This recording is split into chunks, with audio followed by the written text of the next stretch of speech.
Hello. Ooh.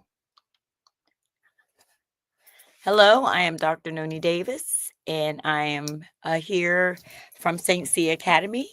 Um, Today, let me give thanks for my ancestor, my father, my immediate ancestor, who transitioned and who's the reason why we have St. C Academy, as well as my mother, um, who helped us to get this, who worked, all three of us worked together to get this school started.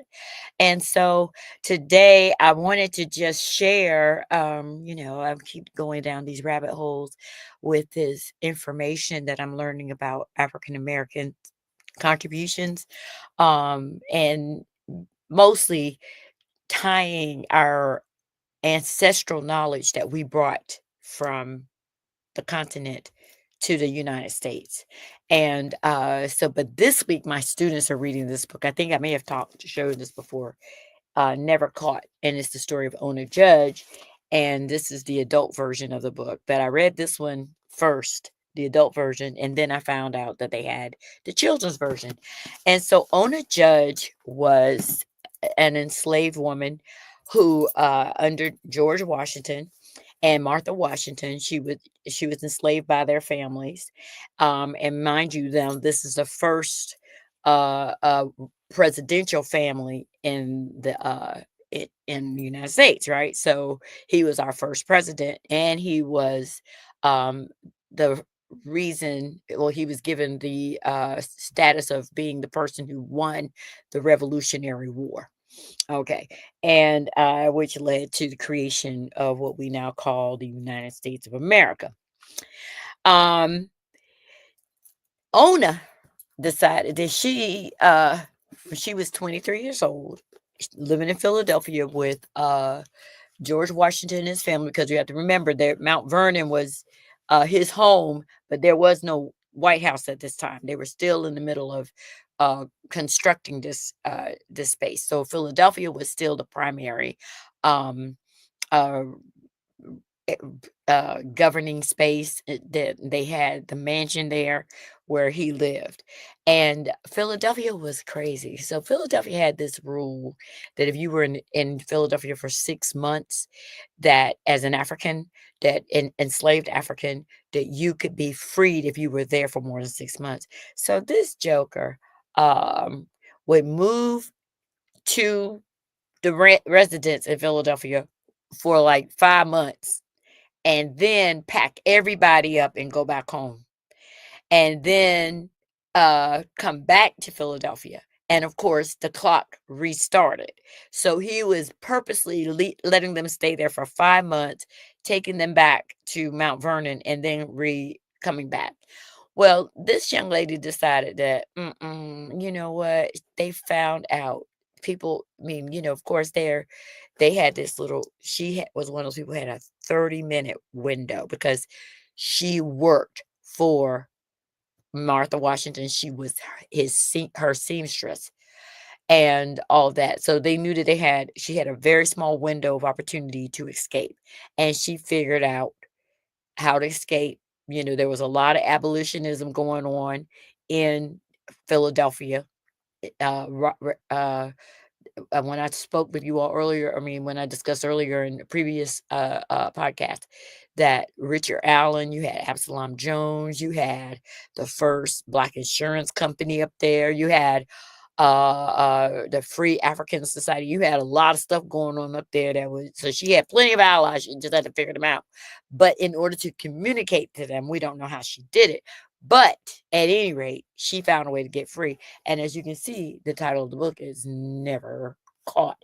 And this book is historical. It's fiction in the sense is that they don't have her verbal, they could not find research about her of what she was thinking and why did she do such and such a thing. They don't know because we didn't written down, but they are using the historical evidence and the legal challenges and the fugitive slave law. So my students are learning a lot about American history through this book, and so anybody who wants to get it for a kid, it's amazing.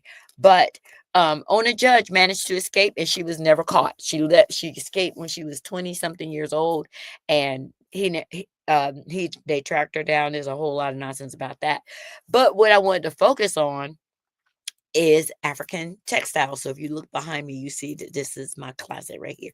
I wanted to present this knowledge of sewing, because a lot of times what we hear is about what's her name, uh, uh, Mary Todd Lincoln, her Elizabeth McKelly. I can't remember her name, but I mean, talk about her more later, maybe in another podcast. But she is get considered the first African American uh, woman who sewed for the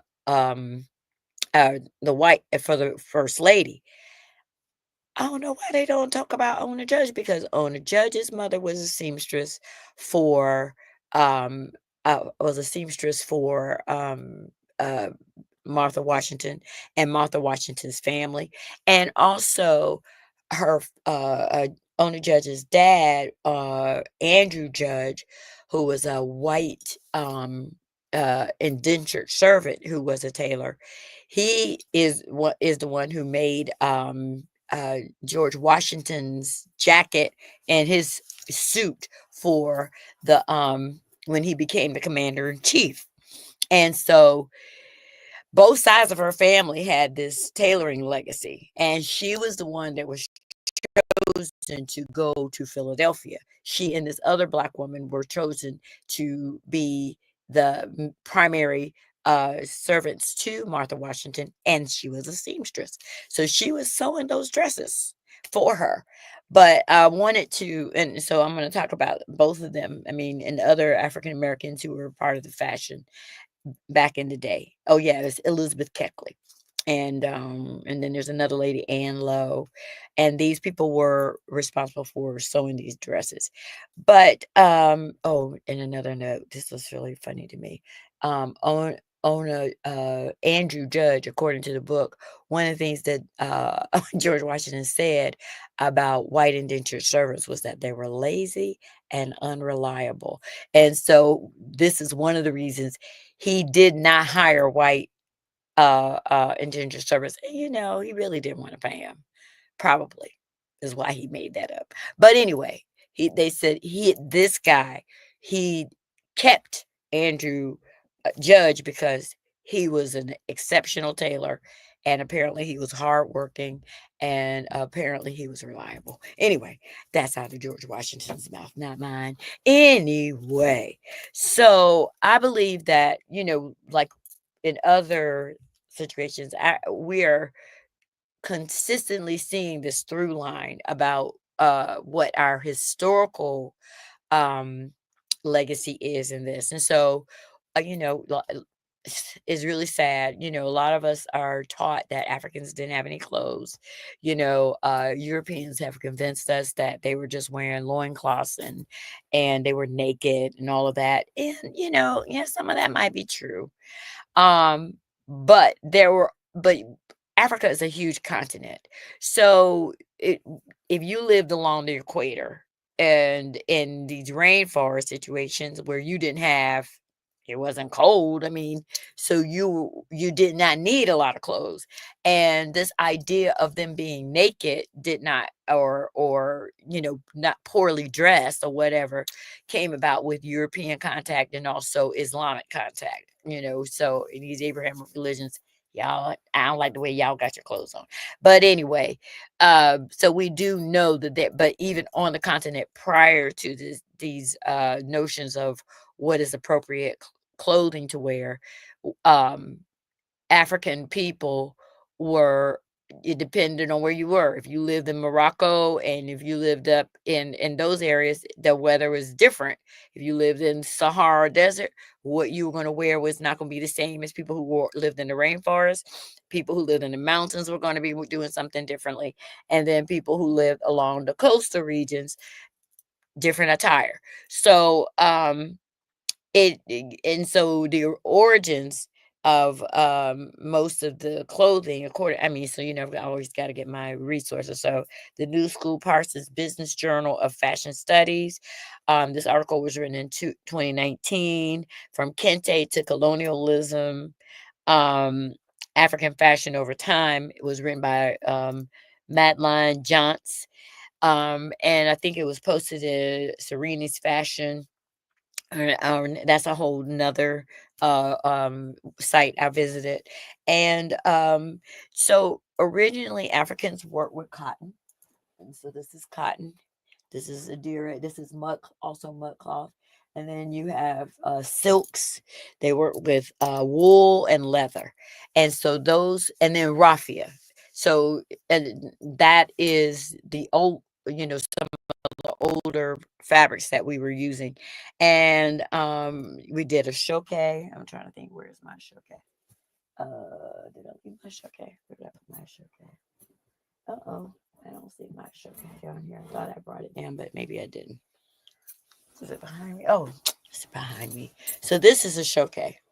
And so you can see it's the strips is woven together in the strips, and it has uh it looks like it's got this is cotton, but it's woven in with metallic fabrics too. And so that's the shoke. But let's see. So most of the because of the weather, most of the fabrics were like boobas. And so this is a booba. You see, you've got the open arm, the open sleeve, and it's very airy. The fabric is light cotton. And then, of course, you've got the beadwork, which is a tradition. They said 75,000 years they found beadwork in South Africa, in a cave area. What was it called? Bolesmith Cave, something like that. I'll correct it later. But anyway, outside of Cape Town, and they found evidence of African beadwork that dated back to 75,000 years ago. And so, anyway, so that's we have a legacy of a legacy of design, of fashion, of cultivating textiles, weaving, and stuff like that. So, uh, the introduction of and imposition of Western perspective dramatically impacted the fashion styles of African people. And so, like I said, when they came in contact with these Abrahamic religions and these Christian religions or whatever, the style of dress changed. The fashion styles of boo-boos and dashikis were part of that evolution of African fashion from woven fabrics, and this would be considered woven. And you see the strips in this one. This one would be considered woven, and then I have this kente cloth, which is woven squares, rectangles. I'm sorry, rectangles, woven. And then I also have this fabric from Sierra Leone. This is a Sierra Leonean blanket, and it too is made from woven strips, and then sewed together. But so uh and then so they had to change from being naked in front of these people to coverage of the body. The evolution of African fashion expanded as Africans were forcibly brought to the Americas via the Moffat Middle Passage. And so you had weavers who were brought here on these slave ships, just like our blacksmiths were brought over here, just like our people who knew architecture, medicinal practices, this thirst for knowledge and our spiritual systems, everything was brought over here. And so weaving was another one. And so and what I didn't know, and I guess I don't know why I didn't think about it, but they said that your average, depending on the size of the plantation, a seamstress could have to sew up to uh 200 uh 200 clothing items for people. They were constantly sewing, they were constantly repairing, they had to create their own looms, all of this. I mean, it was different kind of industry. So the plantation wasn't just picking cotton, but it was also taking that cotton and turning it into fabric for the slave owners. They had to make their clothes, and of course their clothes were made out of a higher quality fabric. But then Africans were also having to make clothes for each other on the plantation. And so just imagine, it was a lot. But what I found is that weaving African traditions into the future, during Lagos Fashion Week, I found this video. um, and they had this cloth called Equete cloth. They were featuring 5 different artists, and I thought it was interesting. I'm trying to think, do I have those pictures over here? Um, okay, so this first picture is of this lady here, and she's weaving, and that's her loom. And so she's using this to pay for her kids' school fees. And the fabric that this was an example of some of the fabric that she was weaving. Now, the thing about these fabrics, this was Akutu Chigozi, and she's Igbo. And she said, and so what I found out is that the this sort of weaving among the Igbo people can be traced back to 900 BCE. And so, okay, I was like, wow. And each design is considered sacred. So you can't copy anybody else's design. And the design that they create has to die with them. You can't do copycats. So I thought that was interesting. So it shows that they were, um, you know, they protected. It wasn't this consistent pattern. And this is an example of a kente cloth pattern here. But you might see that same pattern, but it's associated with one person. And so then, for the kente cloth is, that was interesting too. Oh, this is some contemporary designs. I know you all see people now, they're wearing their African traditional stuff and more of this contemporary styles. But so this is a kente weaver, and their process, they said, is 1000 BCE. And kente, but the kente, so they were making the kente cloth, but they did not, they were making this cotton cloth rather, but the idea of kente did not come about until the 1600s, and is called Nwantoma in the Akan, and is used in the silk. And I think that this one is like a silk. You can't see it, but it doesn't feel like cotton. It's got this, I think there's a little silk mixed in with it, because the texture of it is not the same as cotton. This one right here, you can look at the two. This one is cotton, and you can tell the difference between the cotton and the smoothness of that kente cloth right there. And then they talked about embroidery. So I have a piece here, and it shows the embroidered pattern on the front. And this is adire. Adire is indigo, the indigo fabric. And so, and the indigo designs. But the embroidery too, they said this one probably came more from the North Africa and the influence of, I think it was Asian influence too. And but let's see, what did they say here? Oh, I forgot to show you. This is a picture of the guy from Kent. What's his name? Oh, I didn't write his name down here. Oh, I don't believe I didn't read his name, the Kente guy. But anyway, so this is him weaving. And like I said, any weavers, when they're weaving, they cannot have a similar pattern as anybody else. Okay, so this is another example of the embroidery, and that's acacia.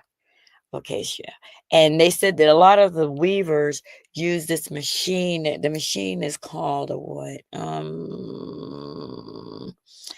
A Konsu chain stitch. And so, okay. So this machine is what they use to do the embroidery. And they have different types of stitches that they use. I didn't realize they had what do they say? They have like a bean stitch, a coral stitch. Uh, well, anyway, different types of stitches are used to uh, for embroidery on these different pieces, and each of those stitches have different meanings too. And so it's like it's a lot of what do you say? Understanding of how um seriously they took this skill set. And that's what came across the ocean with them. Um, I think I said that Blumba's cave is where they found the beadwork 75,000 years ago. And they said they used shell, coral, eggshells, glass, clay, and bone.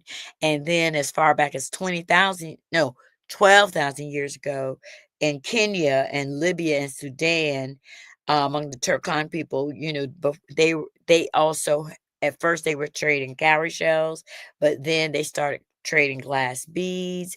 And they said some places like 450 BC is when they started getting the beads.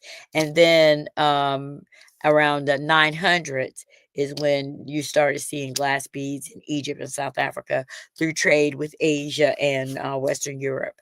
And so the oldest beaters, of course, they see like now would be the people from Kenya. I don't know, did I bring Kenya? I don't know if I brought a picture of the Kenyans. I don't think I did. But the Kenyan beadwork, I wasn't focusing on that as much, but I have the picture here of the buba, and that one is from Senegal. So they also had Kuba cloth. I have a lot of stuff in the house. This is Kuba cloth, and this Kuba cloth is from Congo. Uh, and this one is made from raffia, so you can see raffia. But this was also used for I use it as for decor, but it's also used for clothing. Um, and for raffia, they said is made from leaves that are dyed and softened and embroidery, and then you have mud cloth. Let's see, I didn't bring, well, this is a mud cloth right here. But it's just done in the blue indigo. And let's see. So these are some of the legacies of Africans in the production of textiles and how it has evolved through cultural exchange, trade between cultures and continents, from simple wrappers and skirts and loincloths in tropical climates to loose fitting boo-boos and headscarves in desert areas. Now, when Africans were forced across the Atlantic Ocean, they brought these styles with them. And Ona Judge and her parents um, were forced to use these skills to design clothing for the elite and the enslaved. And I don't think I brought any pictures of. Let's see. I was supposed to get pictures of the dresses that they saw. That Mary Washington, Martha Washington. I'm sorry, Washington dresses, and it's interesting,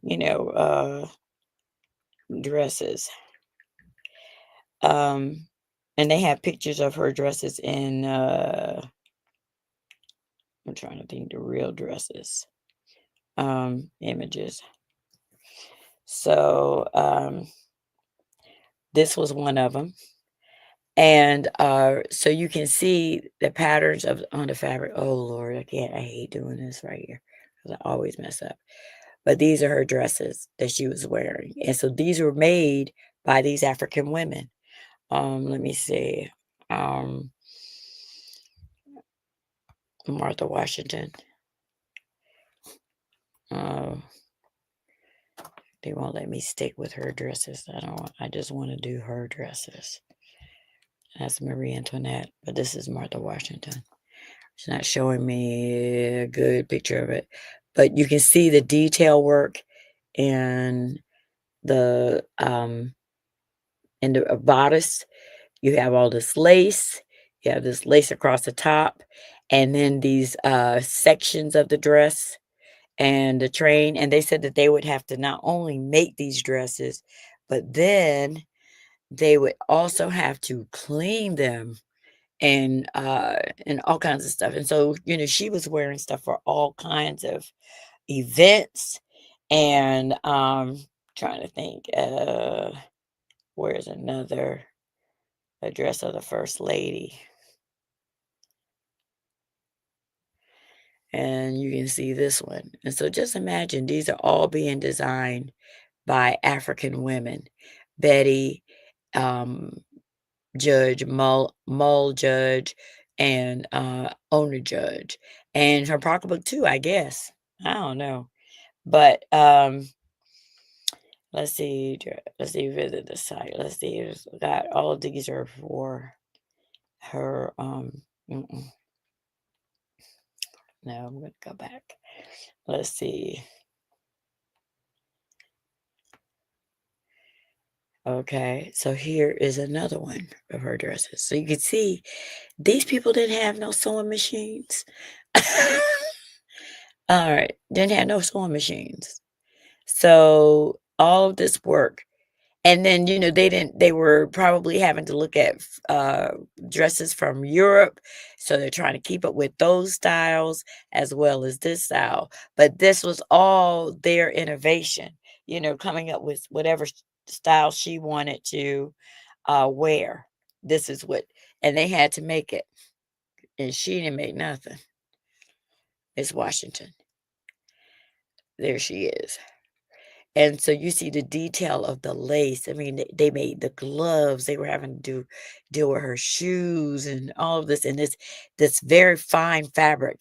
And they said that one of the things they had to do, that the children, because she started working. Owner just started working for her at the age of 10. And one of the things they had to learn was not to get pricked by the needles or by the weaving machine when the weaving machine was taking the cotton or the silk or whatever and making the fabric, because if they could not get any blood, no blood could be on any of the fabric, because that could get you hurt. So we have this history of working with these people. Oh, this is another one. This is another one of her dresses. And like I said, some of these were made by Owner Judge's mother, until Owner was the age of 23. And what's crazy is that they they that these dresses, this was not only for her. She had to make the daughters, the family's dresses too.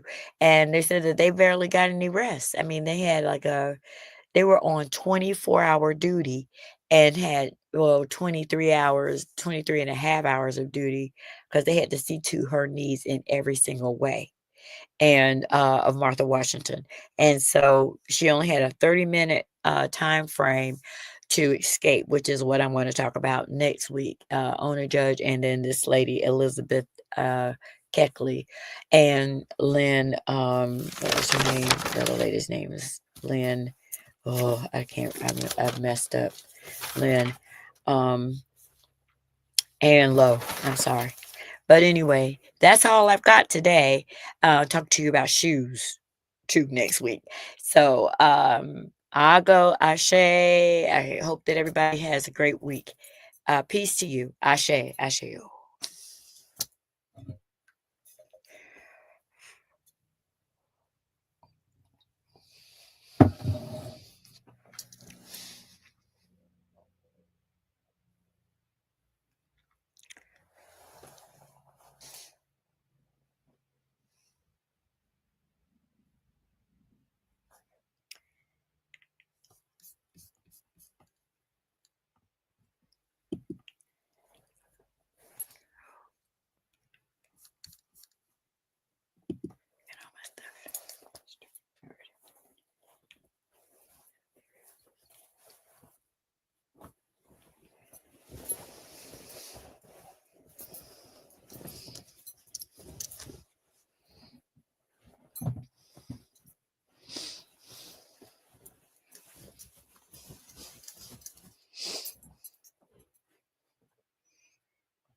Hey, Mama. Yeah, great knowledge as always. We don't think about that knowledge in the fashion business and in fabrics and stuff like that. So you were dropping all kinds of great knowledge again, and particularly that historical knowledge. So that was always good to see that historical knowledge. We Yeah, trying. I'm trying. I'm trying. you're doing a great job. So yeah, we're going to wrap with the usual kid safety commercial and the one for your school, which is doing great work and all along those lines. But yeah, you're doing a great job and some great information that we appreciate. You're welcome. Yeah, even if you didn't make it, even if you didn't make it to class yesterday. You know what happened? No, I woke up. Oh my God, I did not sleep at all Sunday night. I think I woke up at 2 o'clock in the morning, Well, and I did not go back to sleep. And I thought I was going to be able to catch a little bit of a nap right. between the end of class, and I didn't. And so I said, and then so I had to do after school, and I was like, I was a zombie by then. I I could not understand. move. So it's only I just didn't get any rest. I don't know why. I Yeah, could not sleep.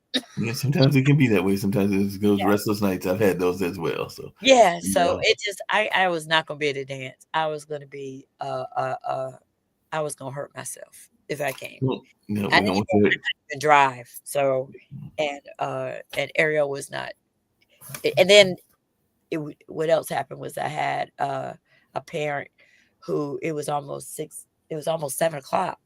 It To, was well after usually our after school closes at 5:30. The This mama had a situation. She didn't get her babies till 6:30. So I was already late yeah, and tired. So it was a lot of stuff going on yesterday. yeah. That's all right. You'll be back next week. It happens. Yes, I will. All right. Yes. All right. All right. Peace. Okay. Peace. Peace. Take care. Yeah. If you talk and they will hear you. We all want our kids to grow up safe and healthy, so we show them how. And we tell them with honest conversations that let them know what we expect. Not just one time, but every chance we get. That's especially important when it comes to alcohol and other drugs. Kids not only need to know the dangers and how to avoid them, they need to hear it often from you. And when it comes to pain medications, opioids, they need to know that they should never be taken without a prescription and never shared with friends or family. It's dangerous and illegal. So talk with your kids and guide them through the challenges of growing up safe and healthy. Because when you talk, they hear you. For more information about talking with your kids about underage use of alcohol and other drugs, visit underagedrinking.samhsa.gov. So talk, they hear you. You can do it if you try. I'm a St. Cia student. Of course I walk into the sound of drums. I'm a St. Cia student. Of course I know my mother.